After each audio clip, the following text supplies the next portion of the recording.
駅の到着です。黄色い線の内側、一歩下がってお待ちください。直通電車、1番につき2カ所のドアとなります。ホーム足元、西武線直通と離れましたシールの位置でお待ちください。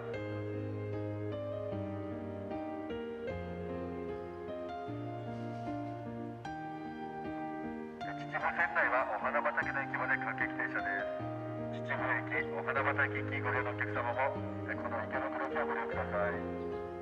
秩父線内お花畑の駅まで各駅停車です。ご利用ください。3番線は東駅始発西武線直通の池袋駅です。お花畑の駅まで各駅停車です。秩父線内はお花畑の駅まで各駅停車となります。